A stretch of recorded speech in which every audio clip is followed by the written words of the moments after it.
আলাইকুম। দেশ বিদেশ টিভি থেকে হুসেন বলছি, আমার চ্যানেলে সবাইকে স্বাগত। 5 আগস্টের পর রাজনৈতিক পট পরিবর্তন হয়েছে। শেখ হাসিনা ভারত চলে গেছেন এবং ডক্টর ইউনূস ক্ষমতায় আছেন, সাথে আছে ছাত্ররা। এখন ছাত্ররা এসে প্রথম যেটা হুমকি দামকি দিল সেটা হলো যে বঙ্গবন্ধুকে মানি না, নেতা অনেকেই অবদান আছে, ইতিহাস তারা লিখবে ওইভাবে। এখন যে পাঠ্য বই মুদ্রিত হয়েছে, এই পাঠ্যপুথি বইতে আমরা কি দেখতে পাচ্ছি, ইতিহাস কিভাবে আসছে, মানে এটা কি সঠিকভাবে বিচার করা হলো, বিচার ন্যায্য হলো কিনা, নাকি এখানে দলীয় কোনো এজেন্ডা বাস্তবায়িত হলো। তো এই ছাত্ররা যারা হঠাৎ করে জিরো থেকে হিরো হয়ে যায়, তাদের নেপথ্যে থেকে তারা এই ইতিহাস লিখিয়েছে। এখন এখানে কারা কারা স্থান পেলেন, তারা আগের যে সরকারগুলো আছে তারা যেটা সমস্যা ছিল, যখন যে সরকার আসে তখন তাদের নেতার গুণগান দিয়ে একদম বই ভরায় ফেলে। আওয়ামী লীগ গেলে আওয়ামী লীগ, শুধু বঙ্গবন্ধু জিন্দাবাদ, সে চারিদিকে শুধু বঙ্গবন্ধুর কারবার। বিএনপি আসলে জিয়াউর রহমান, জাতীয় পার্টি আসলে এরশাদ। এখন বিগত 16 বছরে হাসিনা সরকারের বিরুদ্ধে অভিযোগ ছিল যে অতি বঙ্গবন্ধু প্রীতি, সব জায়গায় শেখ পরিবারের গুণগান, এই সব। এমনকি শেখ রাসেলের জীবনী পর্যন্ত সেখানে তুলে ধরা হয়েছে। কিন্তু এটা দরকার কি ছিল? শেখ রাসেল জাতির, দেশ ও জাতির জন্য কি অবদান রেখেছে? একটা ছোট শিশু, তো তার ইতিহাস, তার জীবনী পড়তে হবে। তো কয়দিন পরে শেখ পরিবারের কারা কাজের লোক ছিল, তাদের ইতিহাস। তো এগুলো অনেকেই মনে করেন এগুলো টু মাচ, মানে অনেক বেশি করে ফেলছে আওয়ামী লীগ, এগুলো ঠিক হয়নি। এমনকি আওয়ামী লীগের ভেতর থেকেও অনেকে অসন্তোষ প্রকাশ করেছেন এবং তাজউদ্দিন পরিবার প্রকাশ্যে তার প্রতিবাদ করেছে।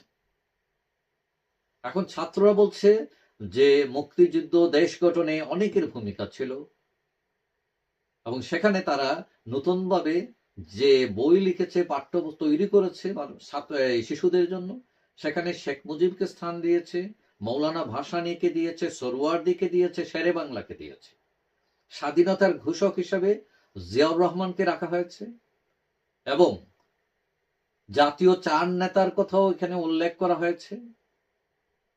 মুক্তিযুদ্ধের সর্বাধিনায়ক জেনারেল উসমানীর কথা বলা হয়েছে।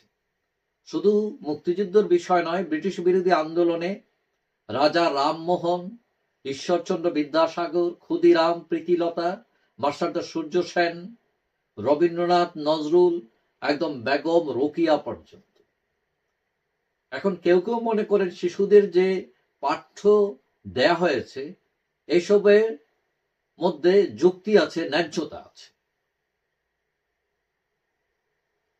এখন এখানে দলীয় কোনো এজেন্ডা থাকলে, যখন যে এজেন্ডা থাকে যে দলে, তারাই খুশি হয়। এখন আগে আওয়ামী লীগ যেভাবে লিখেছে এখন সেভাবে সেটা আসছে না, যার ফলে আওয়ামী লীগের অনেকেই মনক্ষুণ্ণ।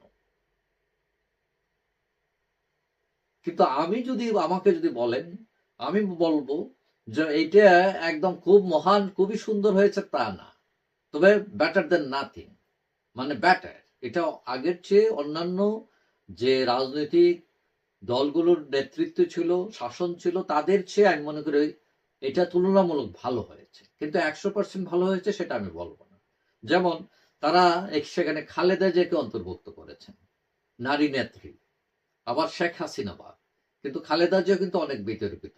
তার আমলে খাম্বা, তারপরে ওই যে কি বলা যায় গ্রেনেড হামলা, তারপরে দুর্নীতি চ্যাম্পিয়ন, এবং দুর্নীতির কারণে তাকে পদত্যাগও করতে হয়েছে। এখন তিনি বিশিষ্ট নেত্রী হয়ে গেলেন, এখন হাসিনা বাদ।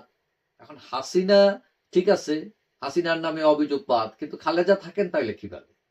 কারণ একই অভিযোগে তিনিও তো অভিযুক্ত আছেন।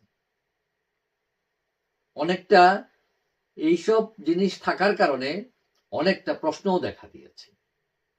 তারপরেও ওই যে আগের তুলনায় মন্দ, তবে কেন মন্দ বলছি না, মন্দ হয়নি, কারণ তারা আওয়ামী লীগকে একদম বাদ দেয় নাই, কারণ তাদের শত্রু তো হচ্ছে আওয়ামী লীগ এবং তারা এটা স্বীকার করছে আওয়ামী লীগ সবচেয়ে বড় দল বাংলাদেশে। সবচেয়ে ঐতিহ্যবাহী দল সেটা, বঙ্গবন্ধুর কথা বলেছে, সুতরাং একদম খারাপ হয়েছে তা না। যাই হোক, এটা আমার নিজস্ব বক্তব্য, আপনি এটার সাথে দ্বিমত পোষণ করতে পারেন।